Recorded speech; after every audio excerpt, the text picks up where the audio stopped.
At the time this video is released, I will be having 4 wisdom teeth ripped from my skull. And even that will be a better feeling than being a Bears fan.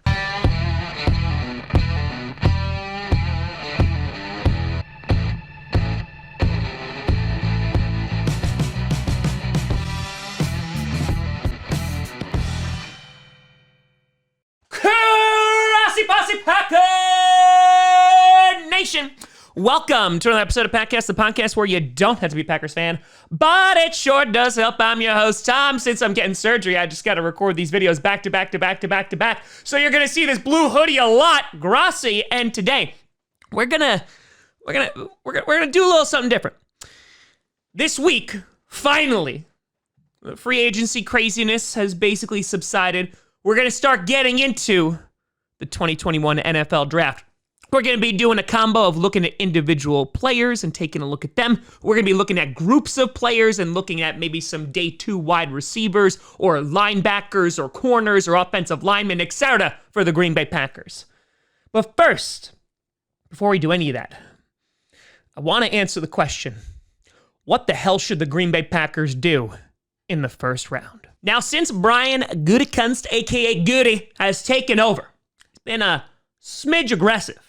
The past 3 drafts, he has traded up in the first round. Back in 2018, you had it for Jair Alexander. 2019, you had it for Darnell Savage. And of course, last year, you had it for Jordan Love. And it just so happens that the Green Bay Packers find themselves sitting with 10 picks once again, including 2 fourths, which they gave up to move to get Jordan Love last year. So there's always potential that they could trade up once again to go get the guy that they're targeting. There's potential that they trade back. And if they do neither of those things, what position group should they be targeting in the first round?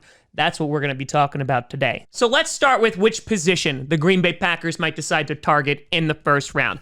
Now, I know everybody's already hopping on their horse, and they're saying, hey, we need to go get a wide receiver. And I don't disagree. We do need to go get a wide receiver, considering after this season, there's not going to be any more wide receivers on the roster. At least they're not contracted to be, even though Davante Adams will be extended. But even with the extension that Davante Adams is about to get, we need young, cheap talent at wide receiver. However, considering the depth that is on this wide receiver class, I don't honestly think it's necessary to draft a wide receiver in the first round. Cue the media going, Aaron Rodgers has only thrown a touchdown to 1 first rounder, Mercedes Lewis. Who cares? We have found plenty of value for wide receivers in the second round. Look at Davante Adams, Jordy Nelson, Randall Cobb, etc., just to name a few. And I just think that there's so much depth here that really day 2 makes a lot of sense for the Packers to target a wide receiver. I don't think it really makes a whole lot of sense to trade up for one, because looking at the draft value chart, basically if the Packers wanted to get to 24 or 25 from their spot at 29, they would have to give up 2 fourth-round picks, or they can go down as low as 22 or 23 if they trade their 3rd-round pick away. And I got to be completely honest with you, I think we should be drafting a couple of wide receivers. So I don't think that there's going to be really a justification to trade up to those positions, which is not a huge jump, and potentially get a first-round wide receiver. However, looking at other positions of need, you have linebacker, you have offensive line, and of course, cornerback. Now, I know I'm from New York and people always think I'm saying quarterback when I say that. I'm not. So, Goody, if you're watching this, I did not say go draft another quarterback. If you've taken any looks at a lot of recent mock drafts, the Green Bay Packers have been kind of slotted to pick up a corner in the first round. And I completely and totally agree with this move. This is what I think is one of the more likely moves that the Packers might decide and go and get their guy, get a corner, trade away their 2 fourth-round picks, and they go into the early 20s and they're able to snag their guy. This makes a lot of sense because even though we did re-sign Kevin King to the delight and happiness from the entire Packers nation, we still need a corner.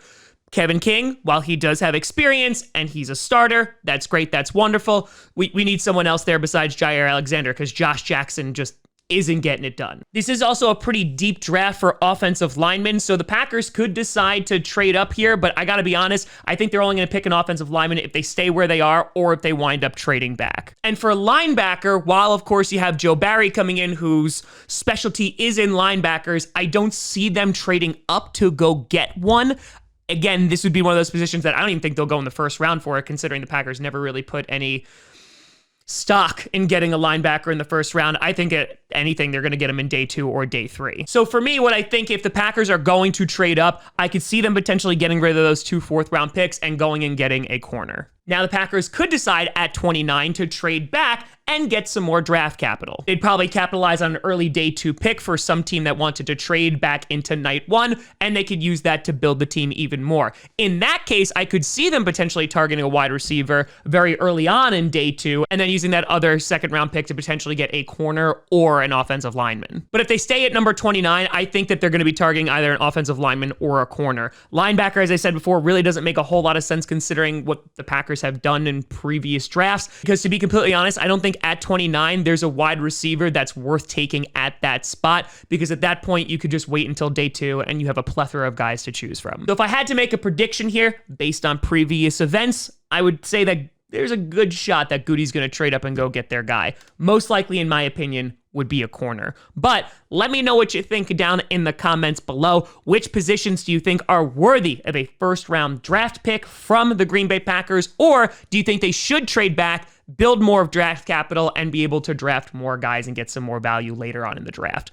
Let me know what you think down in the comments below. You can always find me at TomGrossiComedy.com or at TomGrossiComedy on all social media. See down below. Check out podcasts on SoundCloud, iTunes, Google Play Music, Spotify, and of course YouTube. And a big shout out and thank you to all the patrons over at patreon.com/TomGrossiComedy and the YouTube members. But thank you so much for watching. I'm Tom Grossi. And as always, go Pack Go.